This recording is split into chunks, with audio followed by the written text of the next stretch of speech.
जय हिंद। आज हम लोग चर्चा करेंगे टोपोग्राफी एक न्यू टॉपिक में, जानेंगे नदी द्वारा निर्मित स्थलाकृतियां क्या होती है। इससे पहले वाले टॉपिक में हमने जाना था पवन द्वारा निर्मित स्थलाकृतियां के बारे में, और हमने जाना था अपक्षय क्या होती है, अपर्दन क्या होती है, निक्षेपण क्या होती है।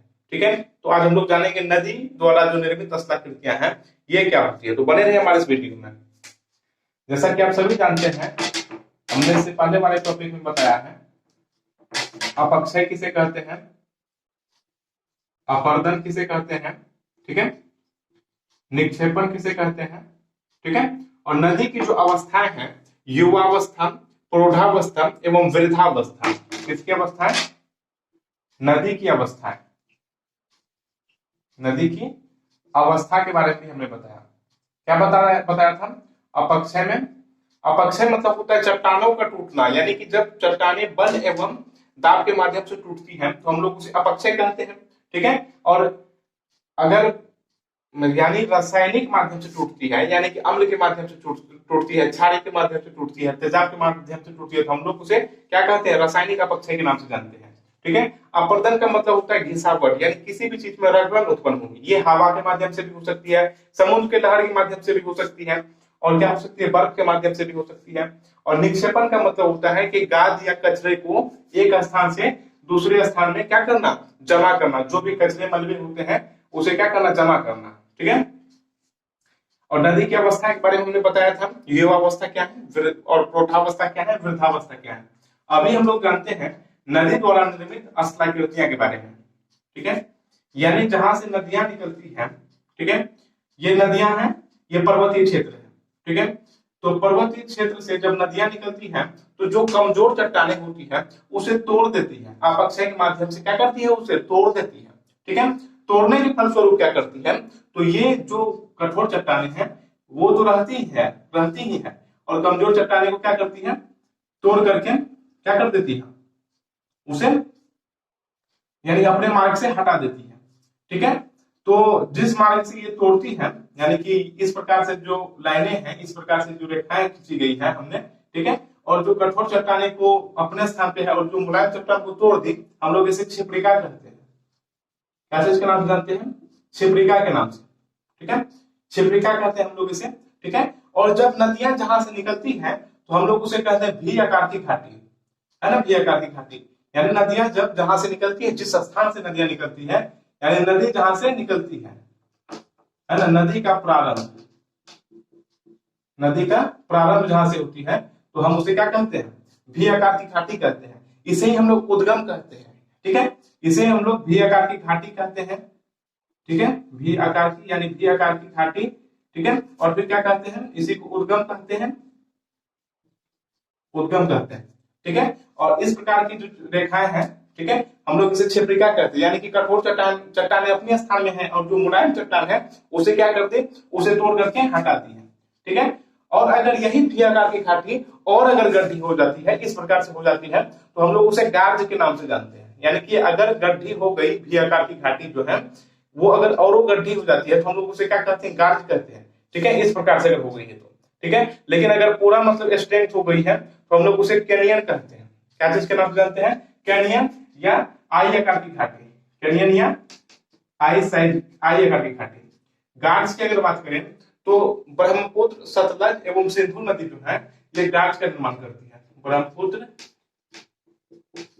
सिंधु एवं सतलज ये क्या चीज का निर्माण करती है, गार्ड्स का निर्माण करती है। अगर हम लोग आई आकार की घाटी की बात करें या कैनियन की बात करें तो अमेरिका में है कोलोराडो नदी, अमेरिका में कोलोराडो नदी द्वारा बनाया गया कैसा है, गार्ज कैनियन, सॉरी कैनियन क्या कहते हैं, ठीक है। अमेरिका में कैसी नदी है, कोलोराडो नदी, ठीक है, कोलोराडो नदी द्वारा बनाया गया कैनियन, ठीक है, ये सबसे गहरी होती है, ठीक है। अब हम लोग बात कर लेते हैं नदियां जब निकलती हैं तो इस प्रकार से हम लोग उसे क्षिप्रिका कहते हैं। और नदियां जब बड़ी ढलानों से निकलती है नीचे, ठीक है, तो जिस मार्ग से होकर के निकलती है ये काफी ऊंची होती है तो हम लोग उसे झरना के नाम से जानते हैं। क्या चीज के नाम से, झरना के नाम से।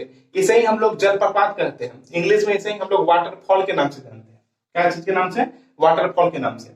और नदियां जहां पे गिरती है, ठीक है ना, यानी कहीं भी तो नदियां गिरेगी ना, हम लोग उसे कहते हैं अवनमन कुंड। कैसा कुंड, अवनमन कुंड, अवनमन कुंड के नाम से जानते हैं, यानी जब नदियां जहां पे गिरती है, ठीक है, अवनमन कुंड के नाम से, ठीक है। फिर नदियां जहां से गिरी है तो अपना ये रास्ता बना लेती है, ठीक है। इस प्रकार से नदियां क्या बनाती है, रास्ता बनाती है, और फिर क्या करने लगती है, चलने लगती है, ठीक है। इस प्रकार से नदियां रास्ता बना करके चलने लगती है।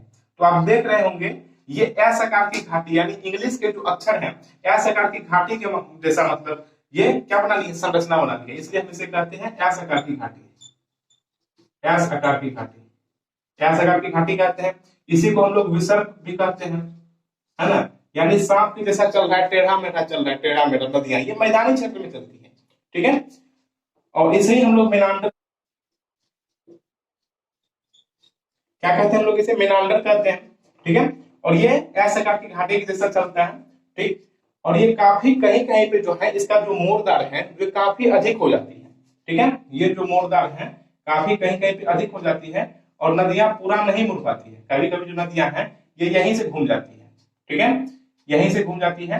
और ये काफी समय के बाद ये जो भाग है ये इनसे अलग हो जाती है, क्या हो जाती है, इनसे ये अलग हो जाती है, ठीक है। और इसमें क्या भरा हुआ रहता है, पानी भरा हुआ रहता है, इसलिए हम इसे क्या कहते हैं, डेड रिवर के नाम से भी जानते हैं, यानी कि मृत नदियां, कैसी नदियां, मृत नदियां के नाम से, ठीक है। और फिर नदियां का जो प्रभाव है ये अपना इस डायरेक्शन यानी कि न्यू डायरेक्शन में कर देती है, ठीक है। इसे हम लोग किस नाम से और जानते हैं, इसे हम लोग चाप झील, कैसा झील, चाप झील, ठीक है। और इसी को हम लोग कहते हैं छाटन झील, छाटन झील, ठीक है। इसी को हम लोग कहते हैं ऑक्सबो लेक, इंग्लिश में क्या कहते हैं, ऑक्सबो लेक, ठीक है। इसी को हम लोग कहते हैं गोखोर झील, यानी एक ही चीज के नाम देखिए कितनी है, इसी को हम लोग क्या कहते हैं, गोखोर झील, यानी कि गाय के खूर के समान है, उल्टा नाक के समान है, इसलिए हम लोग इसे क्या कहते हैं, गोखोर झील कहते हैं, ठीक है। और फिर नदियां जो है इसी प्रकार से मोरदार के माध्यम से मैदानी क्षेत्र से ये क्या हो रही होती है, ये निकल रही होती है, और अपने साथ जो लाई गई मलबे हैं, कचरे हैं, अपक्षय के माध्यम से, अपर्दन के माध्यम से जो तोड़ फोड़ करके लाई है, और ये कहीं कहीं पे क्या करते जाती है, जो मलबे कचरे होते हैं ये मैदानी क्षेत्र में कहीं कहीं पे छोड़ते जाती है, ठीक है। अपने साथ जो मलबे कचरे होते हैं वे मैदानी क्षेत्र में कहीं कहीं पे छोड़ते जाते हैं, इसलिए हम इसे कहते हैं प्राकृतिक तटबंध के नाम से जानते हैं, क्या चीज के नाम से, प्राकृतिक तटबंध, ठीक है। इसे हम लोग नेचुरल लेविज कहते हैं, क्या चीज कहते हैं, नेचुरल लेविज, ये प्राकृतिक तटबंध बन जाती है, और इसे कारण क्या चीज का निर्माण होता है, तट का निर्माण होता है, ठीक है। फिर नदियां आगे बढ़ते कचरे को जमा करते हुए जाती हैं, तो हम लोग इसे प्राकृतिक तटबंध या नेचुरल लेविज के नाम से जानते हैं। अब हम लोग यहाँ के फिगर को यहाँ पे ड्रॉ कर लेते हैं, ठीक है। यहाँ के बाद जो नदियां हैं ये विभिन्न सारे भागों में बढ़ जाती है, ठीक है, यानी इसका जो आकार है, साइज है, ये काफी सारे क्षेत्रों में बढ़ जाती है। इस प्रकार से ये जो एक ही नदियां विभिन्न सारे वितरिका का निर्माण करती है, हम लोग इसे क्या कहते हैं, वितरिका के नाम से जानते हैं, वितरिका के नाम से, ठीक है। और फिर अपने साथ जो लाई गई कचरे होते हैं, मलबे होते हैं, गाद होते हैं, वे यहाँ पे जमा करते हुए जाती है, ठीक है। इस प्रकार से छोटे छोटे जमा करते हुए जाती है। तो हम लोग इसे क्या चीज के नाम से जानते हैं, हम लोग इसे कहते हैं रोधिका, इसे क्या कहते हैं, रोधिका कहते हैं, ठीक है, क्या कहते हैं, रोधिका कहते हैं। और इसी के बाद जो है ये छोटे छोटे जो कचरे होते हैं, ठीक, बड़े रूप में परिवर्तित हो जाते हैं, तो हम लोग इसे डेल्टा के नाम से जानते हैं, क्या चीज के नाम से जानते हैं, डेल्टा के नाम से, इसे ही हम लोग क्या कहते हैं, डेल्टा कहते हैं, ठीक। काफी बड़े बड़े हो जाते हैं तो हम लोग इसे क्या कहते हैं, डेल्टा कहते हैं। डेल्टा कब बनेगा, जब दोनों साइड में या एक भी साइड में पर्वत ना हो तब, लेकिन जब यहीं पे जब नदियां मतलब मुहाने पे आने वाली ही होती है, ठीक है, लेकिन बड़े बड़े अगर पर्वत दोनों साइड में आ गए, ठीक है, इस प्रकार से पर्वत है, तो अपने साथ जो लाई गई कचरे होते हैं, मलबे होते हैं, वे क्या कर पाते हैं, यानी इसे तोड़ नहीं पाती है, इस पर्वते को तोड़ नहीं पाती है, जिसके कारण क्या होता है, ये जो है समुद्र क्षेत्र में गिरा देती है। अपने साथ जो लाई गई कचरे होते हैं ये क्या हो जाती है, गिरा देते हैं। क्यों गिरा देते हैं, क्योंकि नदियां में उतनी जान नहीं होती है, ठीक है। हमने बताया था नदी की अवस्था के बारे में, बताया था ना, युवावस्था, क्या बताया था, युवावस्था, प्रौढ़ावस्था और फिर तीसरा में वृद्धावस्था। अब ध्यान से देखिए, नोट कीजिए, युवावस्था क्या होता है? जब अपक्षय एवं अपरदन की क्रिया करके, यानी जब ये युवावस्था में नदी आती है, ये तो काफी तोड़ फोड़ की, ठीक है, बड़े बड़े चट्टान को तोड़ दी, बड़े बड़े पहाड़ों को काट दी, ठीक है, और उसके बाद ये क्या हुई, ये युवावस्था में धीरे धीरे क्या हुआ, जब मैदानी क्षेत्र में नदियां आई तो ये प्रौढ़ावस्था में आ गई, ठीक है। इसके बाद क्या करने लगी, थोड़ी थोड़ी निक्षेपण करने लगी, ठीक है, जो अपने साथ लाई गई मिट्टी है, कचरे हैं, बलबे हैं, ठीक है, उसे क्या की, कहीं कहीं पे थोड़े थोड़े जमा करती गई, ठीक है। तो ये जो है इसकी क्या है, प्रौढ़ावस्था है, ठीक है। लेकिन जब ये धीरे धीरे वितरिका यानी काफी क्षेत्रों में, काफी भागों में बढ़ गई, तो इसके पास उतनी जान नहीं रही, ठीक है, जिसे हम लोग वृद्धावस्था कहते हैं, यानी लोअर कोर्स, ठीक है। तो इसके पास उतनी जान नहीं रही जो ये फिर इस चट्टान को क्या करे, इस पहाड़ को तोड़ सके। इसलिए अपने साथ जो लाई गई मलबे होते हैं, कचरे होते हैं, ये इसे तोड़ नहीं पाती है, इसलिए ये क्या करती है, समुद्र में गिरा देती है इस प्रकार से, ठीक है। और जब ये अपने कचरे को गिराती है तो इस प्रकार की आकृति बनती है, जिसे हम लोग इंग्लिश में एस्टुरी कहते हैं, है ना, एस्टुरी कहते हैं। इसी को कहते हैं ज्वारनद। क्या कहते हैं इसी को? ज्वारनद के नाम से जानते हैं। इसी को एस्टुरी एवं ज्वारनद कहते हैं, ठीक है। लेकिन जब एक साइड में पर्वत होते हैं और एक साइड में पर्वत नहीं होते हैं, तो ये एक साइड में, जिस साइड में पर्वत है उस साइड में क्या बनाती है, एस्टुरी का निर्माण करती है, और जिस साइड में पर्वत नहीं है उस साइड में डेल्टा का निर्माण करती है, ठीक है। तो ये आप समझ गए होंगे। अब हम लोग समझ लेते हैं कि भारत में कौन सी नदी है जो एस्टुरी का निर्माण करती है, और वैसी कौन सी नदी है जो डेल्टा का निर्माण करती है। भारत की मैप्स हैं इस प्रकार से, रफली खींच रहे हैं, ठीक है। इस प्रकार से क्या है, भारत की मैप्स है, यानी मानचित्र है भारत के, ठीक है। ये भारत की क्या हो गई, मैप्स हो गई। अब बात करते हैं, ये इस साइड से जो है, यानी दक्षिणी साइड से, यानी भारत की जो दक्षिण है, ठीक है, ये इधर जो है ये पश्चिमी घाट पर्वत है। कैसी पर्वत है? पश्चिमी घाट पर्वत है। और इस साइड में जो है, इस साइड में कैसी पर्वत है? पूर्वी घाट पर्वत है, ठीक है। इस साइड में पश्चिमी घाट और इस साइड में पूर्वी घाट, ठीक है। तो दो नदियां जो है इसी होकर के गिरती है, ठीक है, जिसका नाम है नर्मदा एवं ताप्ती नदी। नर्मदा एवं ताप्ती नदी जो है ये पर्वत को तोड़ नहीं पाती है, जिसके कारण क्या करती है, ये एस्टुरी का निर्माण करती है। क्या करती है? यहाँ पे एस्टुरी का निर्माण करती है। और इस साइड से जो गिरती है उसका नाम है गोदावरी नदी। कैसा नदी? गोदावरी नदी, ठीक है। तो एक साइड में इसका पहाड़ है, पर्वत है, ठीक है, और एक साइड में पर्वत नहीं है। तो जो जिस साइड में पर्वत है उस साइड में ये एस्टुरी का निर्माण कर देती है, और जिस साइड में पर्वत नहीं है उस साइड में डेल्टा का निर्माण करती है। क्या करती है? डेल्टा का निर्माण करती है, ठीक है।